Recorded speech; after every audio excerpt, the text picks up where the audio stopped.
Bobby Lashley and MVP are apparently out of the doors in WWE, which means we wake up another Monday morning for a brand new wrestling week.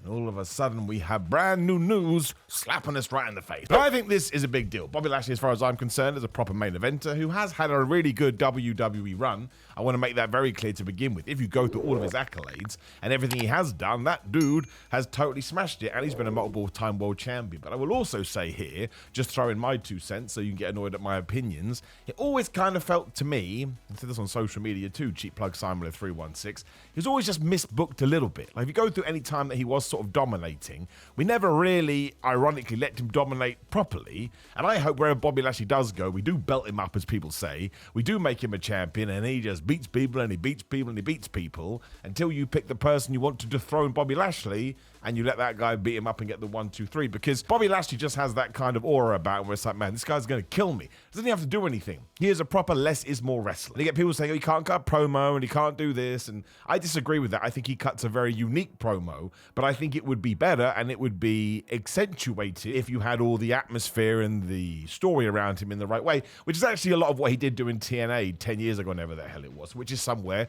they could potentially go. Now, it does feel like it could be a powder keg with MVP too, because he was very vocal about his feelings on Triple H recently. I think that one will just park it until we know more. It's all speculation, it's all rumor. They may have just had a falling out, right? And tempers get the better of us. I want to see where that one is going to go. But as they are both leaving the company and they have been both taken off the internal roster within WWE, so they must presume that either they don't want to offer them a new contract or they're not going to accept a new contract. The question has to be, where the flub do they go next? And do you know what the answer actually is? It doesn't matter. And that's because there's something bigger at play here, and that is the fact that Shelton Benjamin is a free cat, right? He got released 6 months ago, 4 months ago, whenever the hell it is. I like Shelton Benjamin. He's a really good dude. But it means we do have 3 members of the original Hurt Business out there in the wild. They have to get back together, and somebody has to go throw a bunch of cash at them. Because if you go through that, I'm pretty sure they started in the pandemic era, or whatever the hell their run was. We did not do enough with them. And I saw an interview with Shelton Benjamin recently where I swear he went to Vince McMahon once, and Vince said, we've done all we can do with you, which is nuts. We'd barely scratched the surface. Actually, it's probably a group that came a bit too early, because if they had somehow been put together in the new era of WWE, you look at Judgment Day, you look at a Bloodline, etc., etc. If you had done that with the Hurt Business, they could have ran on top, or at least had an amazing run for probably 2+ years. I think there was that many stories to tell, and they just had such a cool factor to them, and cool factor in professional wrestling is really important. So I think that's all you need to do. So if it's a New Japan, if it's a TNA, if it's an AEW, if it's something I'm not even thinking about right now, you just bring them in, and once again, you don't overthink this. Now, they could stay as a 3. I don't think that would be a problem. If you want to add a 4th person, there's a bunch of dudes you could throw in there. I'm stealing somebody here. They said it on the internet. I do apologize. I can't remember who it was because I saw it last night. All the madness was kicking off. But somebody suggested a Leo Rush. That would be brilliant. If Ricky Starks is staying at AEW, that would be good too. I don't want to start reading off people because I'll forget someone. But that is all we need to do with it. It's one of the simplest own goals or open goals that we've had when it comes to a recently released or recently brand new agent in ages. And I hope that even if it is an AEW, right, the conversation with AEW now is, oh, they shouldn't bring anybody else on because their roster is bloated and they've stolen all these people. They get called ex-WWE guys, which makes me want to punch myself in the face. It's not wrestlers' point of view. For the last 20 years, there's only one place to work. What are they going to do? I can't possibly go and make the most amount of money and maximize my career because when I leave, someone is going to call me an ex-WWE guy. That's just life. If we only have one big company for at least a good while until we get generations removed, most people are going to be ex-WWE guys. I don't care. It means absolutely nothing to me if they were just being hired because they were ex-WWE guys, sure, but I do not think that would be the case here. If you inserted them into AEW as a group, as a dominant group who could go feud with the Blackpool Combat Club or Jericho Learning Tree, that's not what I mean. You know what I'm talking about here.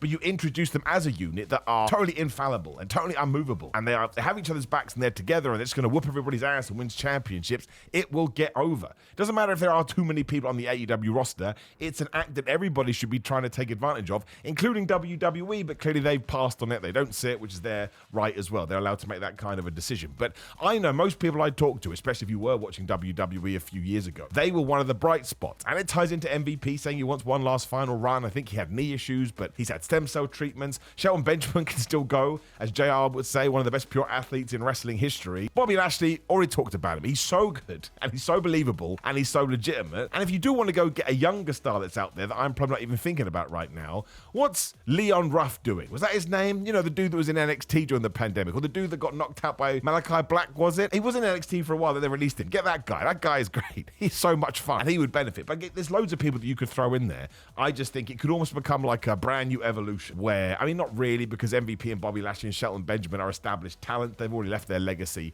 and it will only get better and better. But the new guy coming in could be a Batista or Randy Orton type, and the rest can have their final big run, which I presume is what it would be. I just think that all of them together, I mean, they were already pretty good by themselves, but coming together made them a greater sum of their parts. And look, if they are going to lean into what happened at WWE, could create some controversy too. Everybody loves talking about that.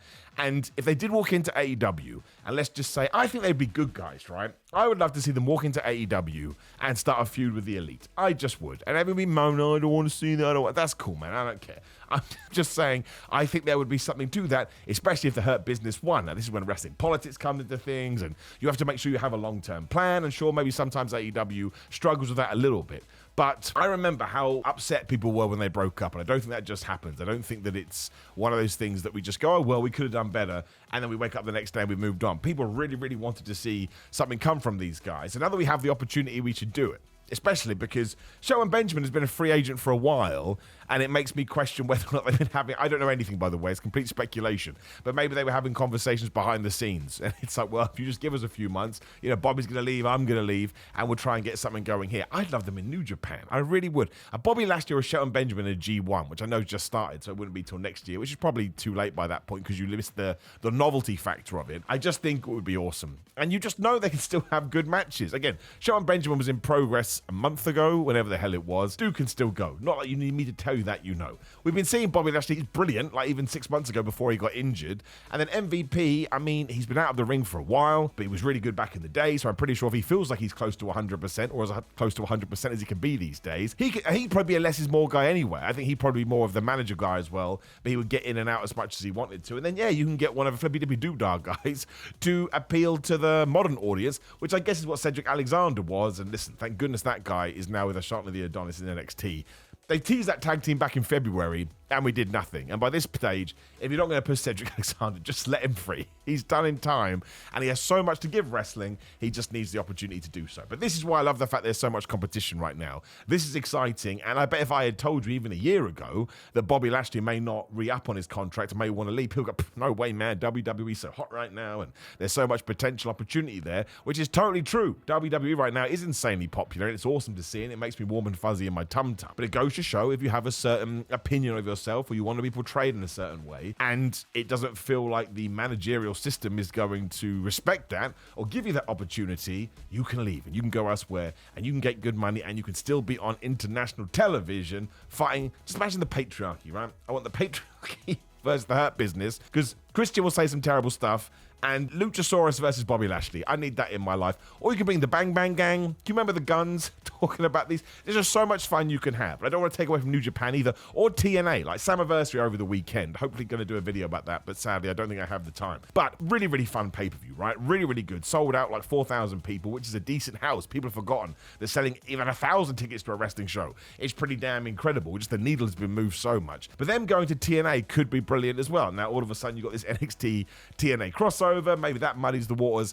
I don't know. But maybe one of the things that the TNA needs right now is a bit more group warfare. We've got the system and we have other sort of pockets popping up. But if you bring in an established one, it's like when you bring in an established single star to feud with the star you've already got to make sure that everybody benefits. That's what you could do with the group, especially because Moose just lost his world championship at Slammiversary. Maybe he could defect. Maybe he could join the Hurt Business. Those four together, ridiculous. Give them all the titles. Well, who's going to beat them? Again, they all look like they could absolutely kick your ass. So this was huge news. In that news as well, also apparently Tamina is no longer on the internal roster, but so many people are saying that she's so well loved that she'll probably just get a different role. But again, we don't know, so I don't like to go too far with it. But yeah, Bobby Lashley going to any other company with the Hurt Business, they should come in, they should run right, and they should win titles titles. They should be dominant. If they're heels, they can cheat. There's nothing wrong with being a good guy faction that just wins. Sometimes I think we forget this. Everything has to be nonsense. Everything has to be over the top. No, if they're presented as a force and they're presented as, look, these guys are real dangerous, man. You need to walk carefully here. And they do win all the titles. Just continue to book them strong until you can feel the fans either getting bored of it or tiring of it, or you realize, oh, we're running out of opponents here. And then you bring people in to beat them and you make sure they're people that you can pick up after the fact. You do a mini feud and it can even build to a blood and guts match in 2025. One of the criticisms I'm seeing for the blood and guts match we're getting on Wednesday is that maybe the builders come too much out of nowhere, don't really care about Team AEW, don't really care about Team Elite. We need a little bit more depth. That's not my opinion on it, but I understand the conversation people are having. Well, if you want to start planning till 2025, whoever the Hurt Business comes in to feud with, that could be the end game of it all, which is essentially what WWE is doing, the Bloodline and Bloodline 2.0, and everybody has enjoyed that because, again, the story makes sense and we're being patient. So I'm very excited about this in a good way. I don't think they would leave WWE unless they thought the grass was going to be greener. Doesn't mean that it is. Sometimes people do attempt these things and it backfires on them, but I think Bobby Lashley is too good, has too much tenure. Same for MVP. Again, Shelton Benjamin has done it all. He's no mug, and anyone that joins them is only going to be of benefit no matter where they go. And it would almost be cool if they could remain free agents and they could go everywhere. This is never going to happen. Well, it could do, because the relationship between AEW and New Japan, I suppose even if you do sign a contract, you can still do it. But I just love the idea of them being involved in multi-man matches in Japan, being involved in multi-man matches in AEW.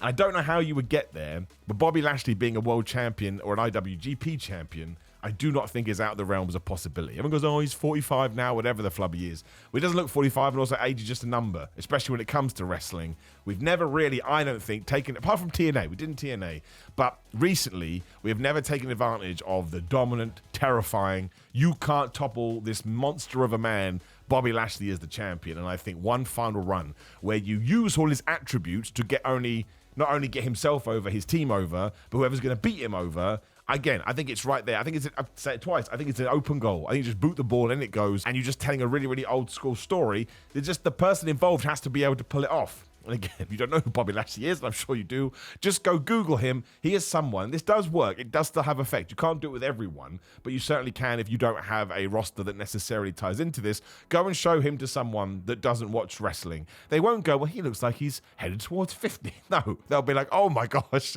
he looks like a mammoth. What the flub am I meant to do against that guy? He does have that. So I would like to see what they're going to do. Obviously, we will see what they're going to do. We're not going to stop watching now. That wouldn't make any sense in the world. But it was one of those where, I mean, I want wrestlers to do whatever the flub they want to do to begin with. It's just a job at the end of the day, and wrestling is the least important of the most important things. Did I get that wrong? It's the most important of the least important things.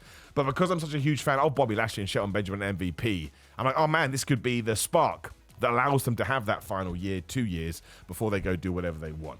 Not a shout out to the guy on my Twitter, X, whatever we're calling it, that said he's past it now and he should just retire. If you think Bobby Lashley is past it and should just retire, we ain't watching the same wrestling.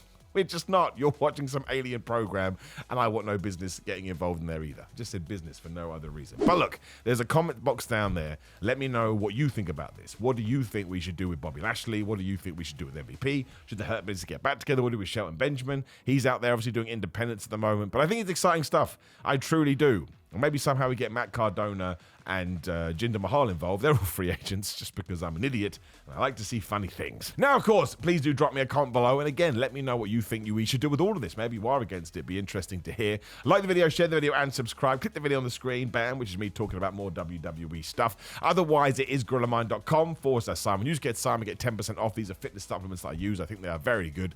Talk about fitness too. Go to Anthony Agogo Fitness. Make sure you sign up for his app. Use code Simon20. You can try it for a week as well. See if you like it. Very cool home workouts that will kick your ass, but are also very nice and friendly. You'll see if you check it out. Simon316 on Instagram and Twitter. Patreon.com/Simon316. Make sure you check me out on TikTok at Simon J Miller. Get a cameo video. Message at Simon Miller as well. Always enjoy doing those. Happy birthday. Happy Christmas. Just a pep talk. Whatever it is you do want. And obviously merchandise, pro wrestling tees, and Samson Athletics. And I believe that is everything. Here we are, 22nd of July, and now Bobby Lashley is a free agent. I didn't have that on my calendar, so who else knows who's going to leave? You just don't know. It could be anyone. That's why competition is so good. Get rid of the tribalism. Just be tribal about wrestling. What?